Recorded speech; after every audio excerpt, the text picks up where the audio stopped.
5, 4, 3, 2, 1, go!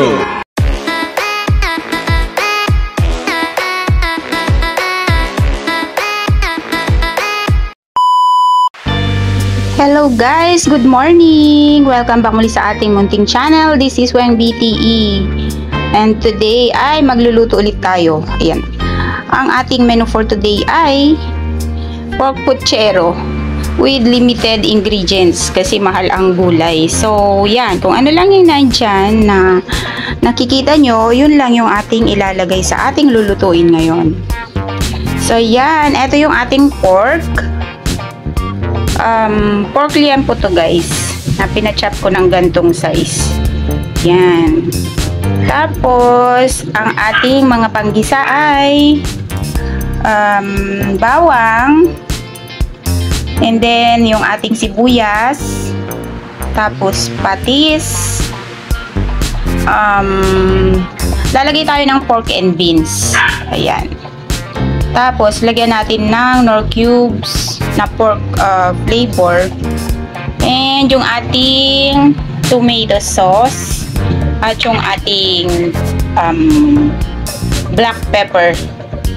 Tapos, lalagay tayo ng saging na saba. Yan. And then, ito yung ating gulay. Cabbage lang to, repolyo, at saka Baguio pechay. Hindi na ako kumuha nung pechay na green. So, ito na lang. So, yan lang talaga yung gulay niya. Naghanap ako kanina ng Baguio beans.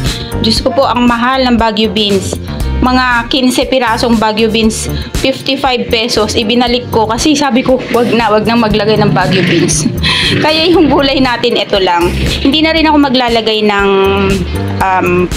patatas at saka ang tawag doon, carrots. Anyway, extenders lang naman yung mga yon. So, yan lang yung ating ingredients. Simple lang siya. Hindi siya ganong... Kasi ang puchero talaga guys ay magastos pagdating sa sahog kasi marami siyang sahog. So, ito pa lang kay tomato sauce tsaka kay pork and beans. So, ayan na. So, how much more, kumpletuhin mo pa yung gulay, meron ka pang carrots dyan at saka yung patatas. So, sobrang magastos na. Lagyan na lang natin ng saging na saba. So, yan. So, yan lang yung ating ingredients. Simpleng pork puchero lang naman yung ating lulutuin ngayon para sa ulam. Yan. Hindi siya masyado colorful. Pero, okay na yan. So, yan. Samahan nyo ako. Magluluto tayo. So, yan guys. Hello ulit. Start na tayong gisa. Hinahin natin yung ating ating bawang.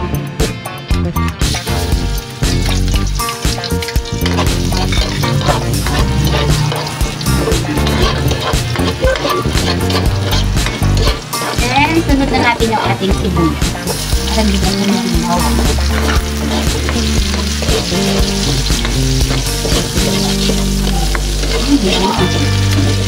Lagyan natin yung ating pork.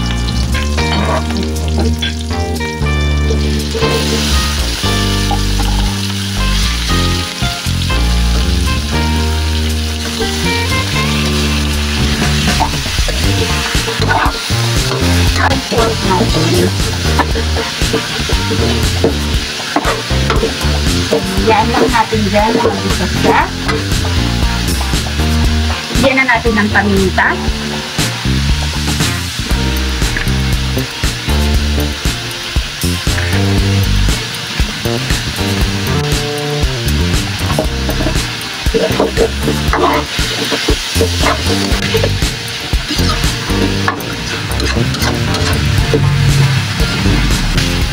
So, takpan lang natin.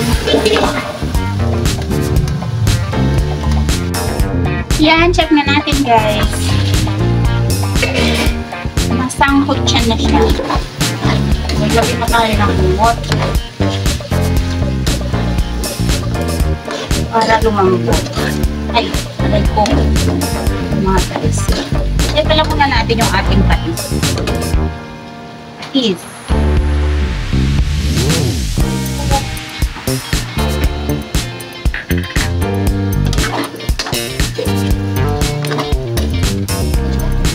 Kayo, patis. Ililipat natin ito ng lalagyan.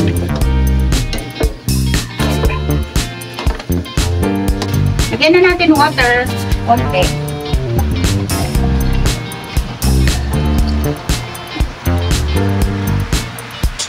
Konting water.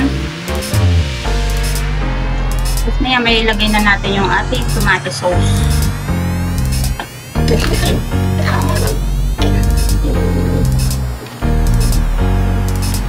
Ayan lang natin muna. Takipan natin. Guys, tingnan na natin. Lagay na natin yung ating tomato sauce. Pero hindi pa ito malambot. Medyo matigas pa itong karne niya.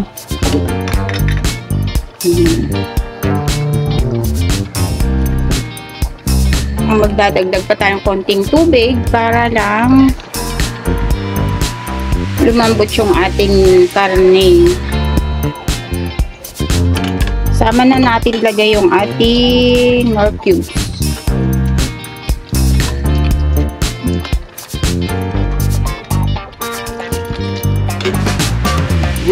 Pakuluin lang muna natin. Later na natin ilagay yung ating pork and beans.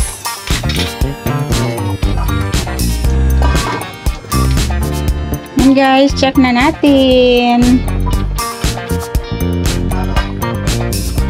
Malambot na yung ating pork. Okay. Okay naman na. Pwede na ilagay yung ating pork and beans. At saka yung ating saging.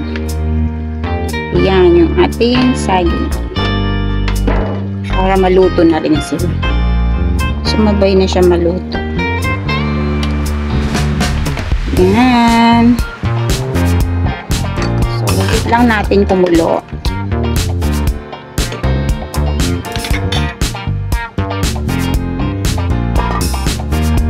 Check na natin. Tinimplahan ko pala to guys. Ayan na yung timpla niya. Dagdag lang ulit ako ng water kasi natutuyuan habang kumukulo.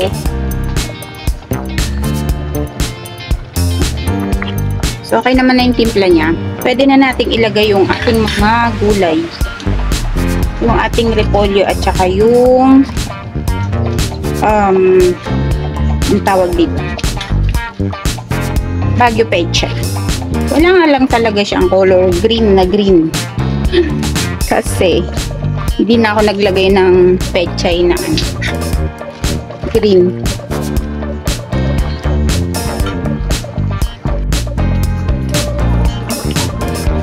So yan, pakuluin lang natin hanggang maluto yung gulay. Saglit lang naman na to. And then, ready for serving na. Konting kulo lang. Mga 1 minute.